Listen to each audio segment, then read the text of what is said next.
मजेदार कहानी अकल की दुकान। एक था रौनक, जैसा नाम वैसा रूप। अकल में भी उसका मुकाबला कोई नहीं कर सकता था।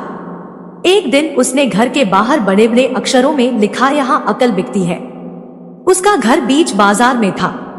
हर आने जाने वाला वहां से जरूर गुजरता था। हर कोई बोर्ड देखता, हंसना और आगे बढ़ जाता। रौनक को विश्वास था कि उसकी दुकान एक दिन जरूर चलेगी। एक दिन एक अमीर महाजन का बेटा वहां से गुजरा। दुकान देखकर उससे रहा नहीं गया। उसने अंदर जाकर रौनक से पूछा, यहाँ कैसी अकल मिलती है और उसकी कीमत क्या है?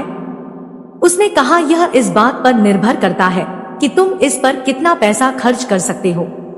गंपू ने जेब से 1 रुपया निकालकर पूछा, इस रुपए के बदले कौन सी अकल मिलेगी और कितनी?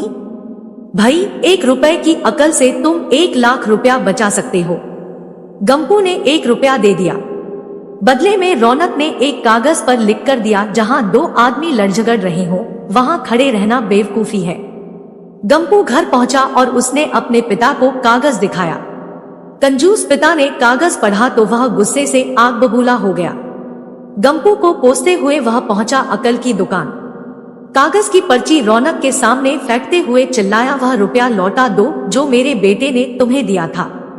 रौनक ने कहा, ठीक है, लौटा देता हूँ, लेकिन शर्त यह है कि तुम्हारा बेटा मेरी सलाह पर कभी अमल नहीं करेगा। कंजूस महाजन के वादा करने पर रौनक ने रुपया वापस कर दिया। उस नगर के राजा की 2 रानियां थी। एक दिन राजा अपनी रानियों के साथ जौहरी बाजार से गुजरा। दोनों रानियों को हीरो का एक हार पसंद आ गया। दोनों ने सोचा, महल पहुंचकर अपनी दासी को भेजकर हार मंगवा लेंगी। संयोग से दोनों दासियां एक ही समय पर हार लेने पहुंची।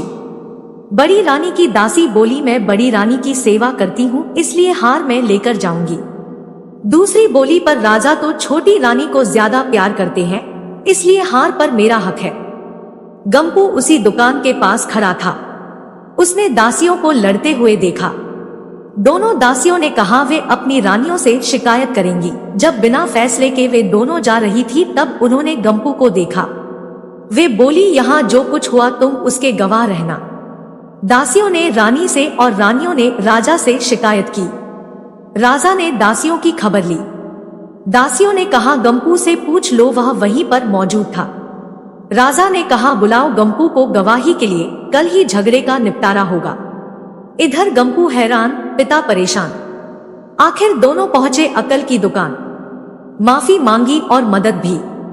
रौनक ने कहा, मदद तो मैं कर दूं, पर अब जो मैं अकल दूंगा उसकी कीमत है 5000 रुपए। मरता क्या न करता।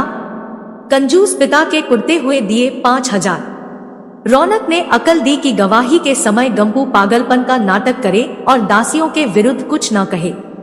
अगले दिन गंपू पहुंचा दरबार में। करने लगा पागलों जैसी हरकतें। राजा ने उसे वापस भेज दिया और कहा, पागल की गवाही पर भरोसा नहीं कर सकते। गवाही के अभाव में राजा ने आदेश दिया, दोनों रानी अपनी दासियों को सजा दे, क्योंकि यह पता लगाना बहुत ही मुश्किल है कि झगड़ा किसने शुरू किया। बड़ी रानी तो बड़ी खुश हुई, छोटी को बहुत गुस्सा आया। गंपू को पता चला कि छोटी रानी उससे नाराज है, तो वह फिर अपनी सुरक्षा के लिए परेशान हो गया। फिर पहुंचा अकल की दुकान। रौनक ने कहा, इस बार अकल की कीमत 10,000 रुपए। पैसे लेकर रौनक बोला, एक ही रास्ता है, तुम वह हार खरीद कर छोटी रानी को उपहार में दे दो। गंपू सकते में आ गया। बोला, अरे ऐसा कैसे हो सकता है, उसकी कीमत तो 1 लाख रुपए है। रौनक बोला, कहा था ना उस दिन जब तुम पहली बार आए थे कि 1 रुपए की अकल से तुम 1 लाख रुपए बचा सकते हो। इधर गंपू को हार खरीद कर भेंट करना पड़ा, उधर अकल की दुकान चल निकली। कंजूस महाजन सिर पीट कर रह गया।